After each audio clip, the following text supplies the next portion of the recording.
Aloha and welcome to Business in Hawaii with Reg Baker. We air every Thursday at 2 o'clock for 30 minutes now, from 2 to 2:30. This is a new format. It's going to be a little bit quicker paced, and we're going to cover the same amount of material, but a little bit quicker.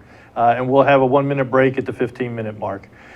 This is a show about positive stories in Hawaii, people that have made it successful, businesses that have overcome some challenges, and they've made it successful. And there are a number of success stories in Hawaii. And today, we have Pono Chong, who's one of the movers and shakers of the Chamber of Commerce and is very active in the legislature representing our interests over there. So welcome, Pono. Glad you could make it today. Thank you, Rich. Thanks for having me. Now, you've been at the Chamber for a while now, haven't you? Yes, I came on board in January of 2013. Sherry was very gracious to ask me to come over, and it's been a great experience working with her and the rest of the Chamber team, helping out our members. Very good. And where were you before the Chamber? So prior to that, I was a member of the State House. I served in District 49 at the time, that was the number, and represented both Kaneohe and Kailua for 8 years. And wow. It was an honor. It was a great experience to be able to represent the community I grew up in. Born in Enchanted Lakes, lived in Kaneohe in serving the district, and it's great to be able to serve the area that you yes, actually grew up in. Yes, it was rewarding, as well as knowing what the community was looking for and needs are. Very good. Yeah. And did you go to school here in Hawaii, or did you go to the mainland? Yes, I did. I went to Enchanted Lake Elementary, and then after that I went to St. Louis High School. St. Louis. That's how long ago it was. It was called high school back then. And then after that, went to the university and got a degree in international economics and communications. And after that, some people ask, why did you run for office? And I'm like, I originally never thought I would. After UH, I worked for a contract publisher and did that for a while, and then was looking for something, and somebody said, are you looking for a job? And I said, yeah, I'm interested, I'm looking. And they said, there's a session hire at the Capitol every year from January to May. People have an opportunity to work there. And I highly recommend if anybody has the opportunity to be a session staffer at the Capitol, because you really get to see democracy and the process in action. Exactly how the sausage is made. Yeah, yes, correct. It's an interesting process. It is an interesting process, but it works. Having come out after serving 8 years, the process does work. There are 2,500 bills that get introduced every year, and maybe anywhere from 100 to 220, depending on the year, pass. So it's not easy to make changes in law, but the system works. Well, it goes through a process that a lot of checks and balances and a lot of discussion. So yes, definitely. Hopefully what ends up coming out of the process is something that's workable. Yes, yes, and definitely. So that's, as some people have said, they haven't found anything better yet, so might as well work with what we got. Correct. All right. And so you joined the Chamber about 3 years ago then. Yes. So you've been there for a while. Yes. I know, from my own experience, I've worked closely with you on some of the committees that I'm chairing of, or the chair of. And you've been very important in that process, and you've helped myself and the committee. But you're involved in a lot of different committees. You do a lot of different things over there. And yes. For the sake of the people in the audience that has not or does not have a good understanding of what the Chamber of Commerce does, can you give us a quick little description of the Chamber and what does it do for the community? Sure. The Chamber is the voice of business in Hawaii. We have approximately, I think, around 1,300 members that employ over 200,000 employees. I think most people think of us as representing big business, and while we do have most of the large companies in Hawaii, 85% of our membership has less than 25 employees. So by far, we are a small business organization, and we represent them and service them in many ways. One is in business advocacy and the committees representing their voice at both the legislature, the county, and the federal level, mostly, again, at the state level. We also have events marketing and networking events, as well as educational seminars that you help us put together. The focus-ons have been great. I heard this month it's sold out. I think we have like 40 or 45 people We attending. did, and I think that was the third or fourth time this year that Yes. we've had a sold-out event for Yes. that. So Yeah. it's turned out to be quite popular. Yeah, and a tribute to you and your vision for not just the Small Business Committee, but for the events and the focus on in your support. Thank Very you for that. appreciative, yeah. You know, but like anything, it just takes a team, and you've got a Yeah. good team over at the chamber, and you've got what, about 10 people over there now? Yeah, about 10 to 12 people. And, Sherry, when she came on board, asked us, how can we better service members? What is our vision to help them grow both their company, their industry, and how do we make Hawaii a better place? And I think that's how we go in every day and trying to accomplish that. Well, and you listen. I think the chamber, and I've been impressed with the openness that you're willing to take some ideas and kick it around and give some thought to it. Members can get involved at different committee levels. And it's an interesting process. Yes. To watch how things filter through and actually becomes, at some point, a package that the chamber puts together and takes to the legislature. I think we've only done that for a couple of years now, right? Yes, we are in our third year, I believe, and had some good success over the last couple of years of being able to push through initiatives that have helped, we think, helped industries and companies, whether it be in manufacturing or in the small business innovation research area, as well as just raising awareness of small business and what they go through as a small business person. You know better than anybody how hard it is to do business in Hawaii. But like you mentioned at the top of the show, there are a lot of great success stories of companies who have thrived and been very successful here. That's right. And the distinction between, and the point that I just wanted to emphasize, was traditionally the chamber had tended to be a little reactive to what was going on. And when they saw something that wasn't conducive to business interests, they would testify against it. And so there was this negative type of flavor that was going on. But I guess 3 years ago, and to Sherry's and your credit, we actually came up with a chamber package. It was presented, and it was more positive. There was more of a positive influence or perspective on this, which I think has worked well. It's good. Yes, definitely. I think Sherry has always asked us to be more proactive, and that's what we did. A lot of work came from the committee members like yourselves and the other 4 other committees in essentially saying, here is what we would like to see the legislature consider in terms of making the business community better in Hawaii, and how can we be proactive instead of, like you said, just reactive and just saying no to things. Is yes, there are times where we are not going to support certain things because we think it is bad for business, but what is it that we can do that we think will be helpful for business? Exactly. Now, you mentioned the other committees, and I know that there's the Small Business and Entrepreneurial Committee. Yes. I know that one. But there's some other committees too that are out there, and I don't want to put you on a spot, but what are those other committees? Oh, yeah, no, absolutely. So we have the Workplace Environment and Competitiveness Committee, and that is focused around employer mandates, healthcare, and taxation type of laws. So obviously kind of one of the more active committees because businesses are always concerned about what the new mandates are and regulation and things of that nature. Well, there's always costs involved in that. Correct. Yes, definitely. Then there's the Workforce Development and Education Committee, and that handles kind of exactly what it says. But that committee has focused in part on early learning, as well as the second part is soft skills. According to our members, that is the number one issue from a workforce standpoint that they are struggling with, is having a workforce that has those certain soft skills. And so we're in the process of actually developing a program in conjunction with the university as well as our other private members in creating a program for our members. Next is infrastructure, transportation, quality of life, and that is the committee that focuses on issues of land use, development, affordable housing. That's been something that we did an event with BIA this past year to address it from a workforce standpoint.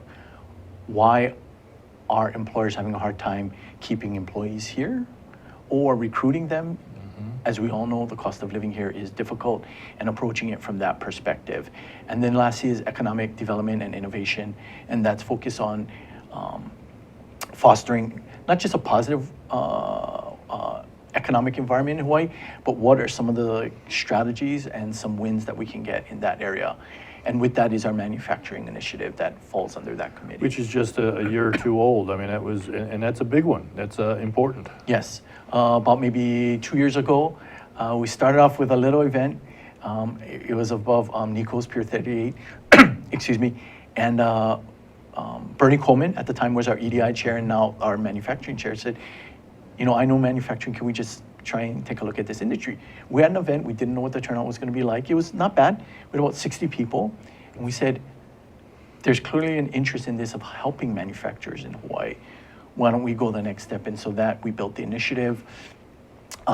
We've held up until this at this point, at least 20 seminars or educational events over the last year and a half. Statewide, by the way, we've held several on each of the neighbor islands. We were able to pass the manufacturing initiative grant program for the state to kind of provide some support for that industry. And I think if there's any one major success that we've had is just creating awareness. There are, 700 to 800 manufacturers full time. See, and that's something that a lot of people don't know. Yes. That's a lot of manufacturers. And, and the three-legged stool seems to only have one real leg left, Yes. and maybe partially of another. Right. We need to have that three-legged stool back again with Definitely. Manufacturing taking one of those. Yes, definitely. It's if you include the part-time manufacturers, and there's quite a few, you're talking 1,300. And it is, I think, an area that's growing. I think more people want a made in Hawaii or manufactured in Hawaii product. They're willing to pay a little extra more, one, for the quality, but as well as to support the local economy, and it has created a lot of jobs. Absolutely. Now, it sounds like there's a lot of opportunity for people to get involved, and I know that the Chamber membership does engage, they do get involved, but for those that maybe have membership and not engaged, or maybe they're thinking about joining, how does it work for a member to get involved and participate on these committees? Actually, they can just email myself, or they can email Jenny Lee at jlee@cochawaii.org. And you can email us. It's also on the website of how to get in contact with us for the What's policy that committees. website address? That's www.cochawaii.org, and Hawaii spelled out. And you can find a lot of information, not just our policy committees, but all of our events that we have coming up, as well as, we have other benefits, like members can post job postings. If they're looking for employees, they can post it on their website.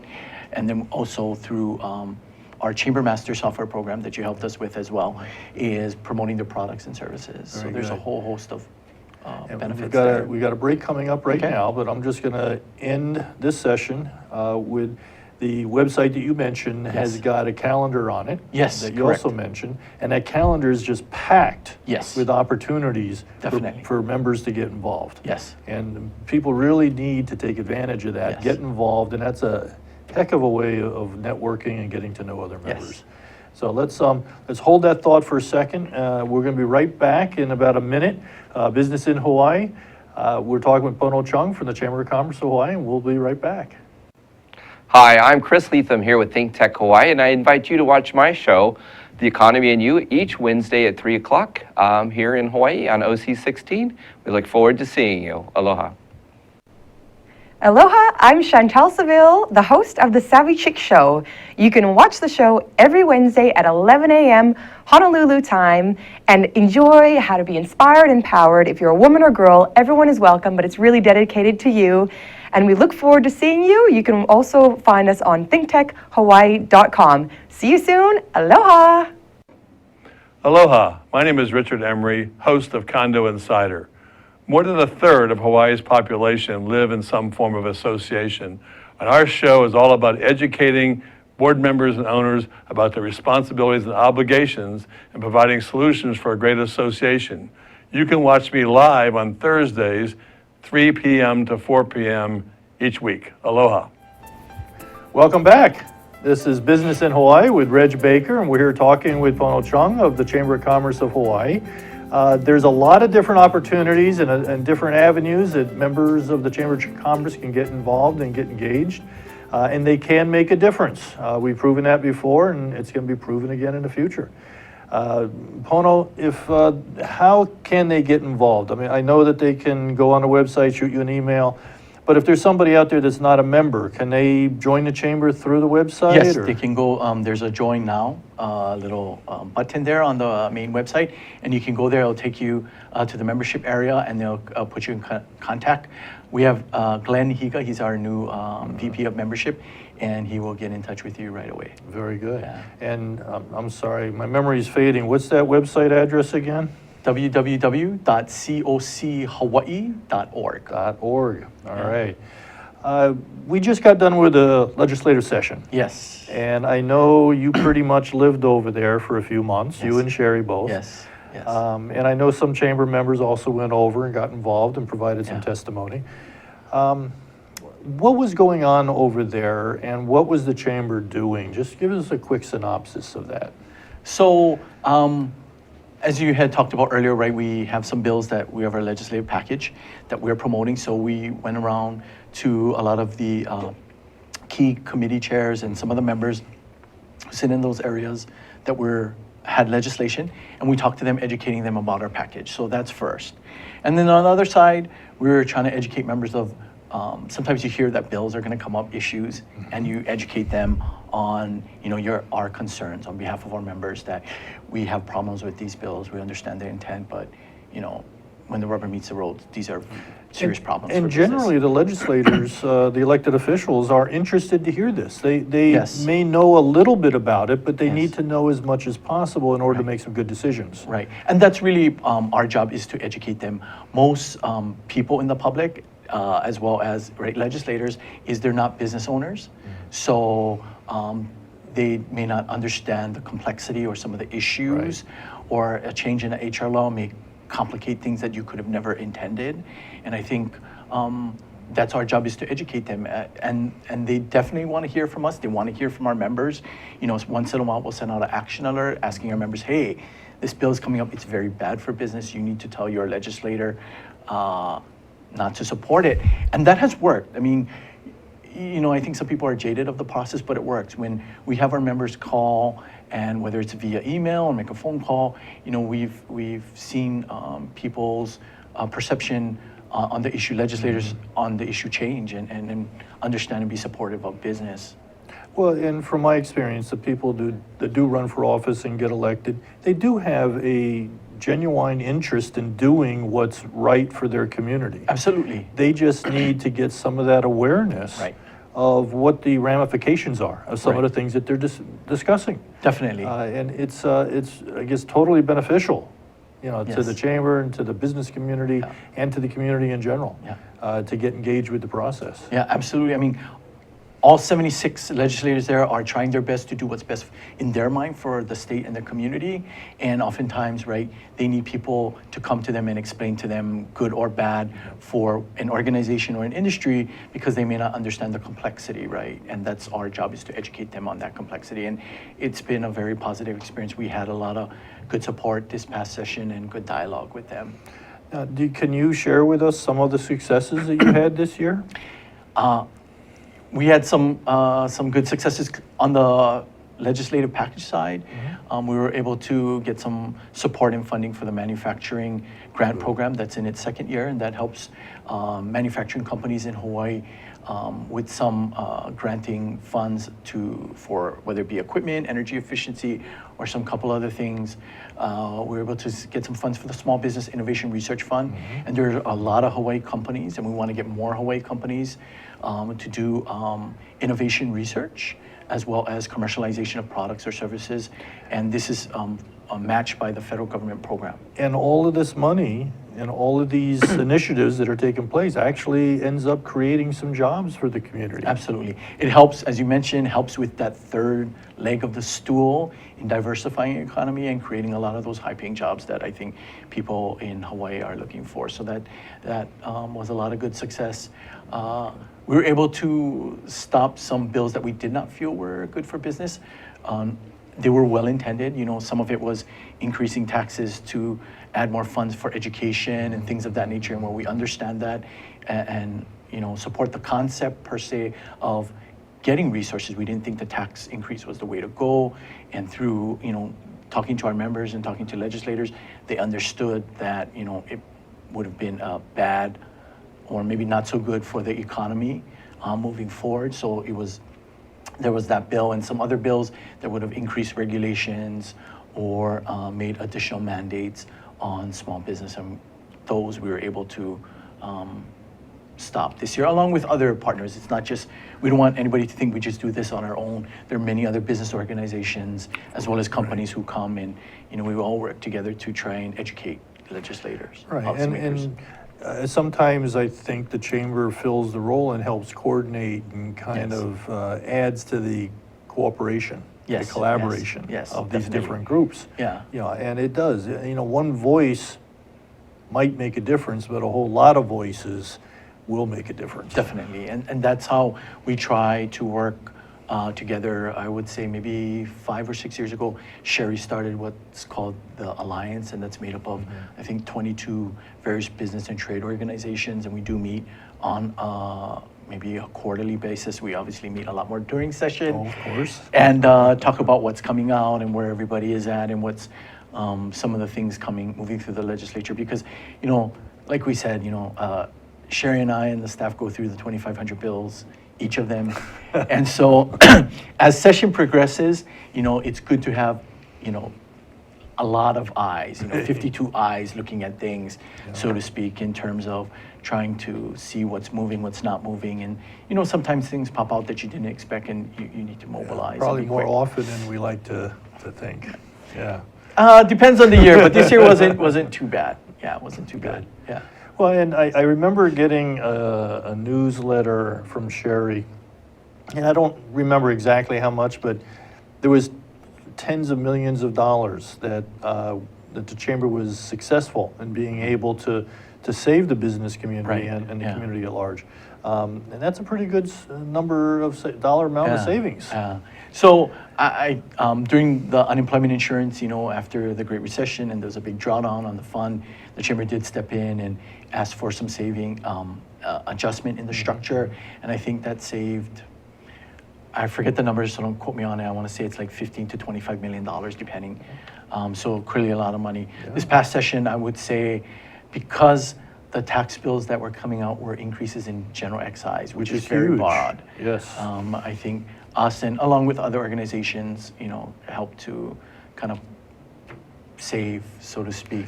Probably to a little create over, a higher level of awareness that people Sure. understood what was happening. right, probably a little over $1 billion. Wow. Because there were 3 bills that were going to increase taxes.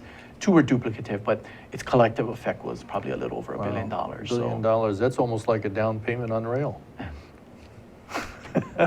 Sorry, Yeah. couldn't let that No, one slide. not at all, not at all. You know, but no, there's a lot of success there. Yes. What do you anticipate for the future? I think, you know, some of these things that we were able to, you know, table for now, more than likely will pop up again Sure. later. And we need to have people standing ready to help create that awareness and testify either for or against, whatever the case may be. So is it too early to start planning for the next session? No, it's never too early. In fact, the committees will begin discussing it in another month or so, and trying to take a look at what we want to put forward for next session and what are some of the ideas. I think you and your committee have some thoughts of what we need to do next session, and whether, you know, as we always say, sometimes passing laws is not the easiest way. It's not meant to be the easiest way. And oftentimes we try and find solutions, whether administratively or public-private partnerships, before going to the legislature. So it's going to be a mix of things that I think the committees are going to be looking at. Well, and that's where the alliance comes in too, Right. because we need to get that pipeline of information coming in. Yes. That, you know, it's good to have a lot Yes. of ears out there hearing what's going on Yes. and what's being discussed in the different communities Yes. around the state, Yeah. and have that all funnel together and Definitely. and develop a strategy. Right, definitely. Very good. Yeah. Is there any area in the chamber that we need volunteers? Is there any, if a guy says or a lady says, hey, I want to volunteer, I want to get involved, what do you suggest? I would suggest you volunteer in an area that interests you and you feel it provides value to, rather than me telling you here's where we really need help, because what we need is sustained member participation. And we want it to be in an area that they feel is of interest and provides value to them, because that's part of the reality. And we want people to find value in their participation with us. So whether it be participating in the committees, and we always tell, especially smaller companies, which is the most of our membership is, right, you don't have the time to go down, nor do you have a lobbyist for your company or your industry. That's true. This is the area for you to amplify your voice, not just for your company, but for your industry at the chamber, whether it be residential solar or it be in the restaurant industry. Use the chamber in helping us help you, your company and your industry. So that's always one we always talk about. Two is, like we said earlier, when we send out an action alert, letting all the members know, hey, this is really bad. That's the easiest way for them to participate. It's pre-written out. They can choose from pre-written bullet points. There's They like a can add their own- template that they Correct. can send to There's their template. elected official. Correct. The system does it for them. They can write their own. And it takes them not even a minute for them to do. And I think that's a way to participate. Also, from a membership standpoint of attending events, like you always talk about, you got to put in to get out. And you can really expand your business. I've seen many companies who come in and we have helped just in networking or sponsorship programs, getting them access to a broader market that they didn't have access to, and helping them grow their business and letting people know that they're out there. So I think that's good. an Well, opportunity. we're about ready to wrap up. Okay. Believe it or not, we've gone through both of our Wow. sessions and we're running out of time. Okay. It sounds like we got more to talk about. As a matter of fact, as we get closer to the next session, we might have to have you come back and then Okay. you can give us some ideas on how to engage and get involved and get prepared for the next session. Sure. So it's great to have you here Thank today. you. Thank you very much. Next time, maybe you can bring Sherry with you. Okay, sounds good. All right. This is Business in Hawaii with Reg Baker. We air every Thursday at 2 o'clock, so between 2 and 2:30. You can catch us live on thinktechhawaii.com. We also broadcast from the Pioneer Plaza in downtown Honolulu. And it's great to have you here. Hope to see you next week. Aloha.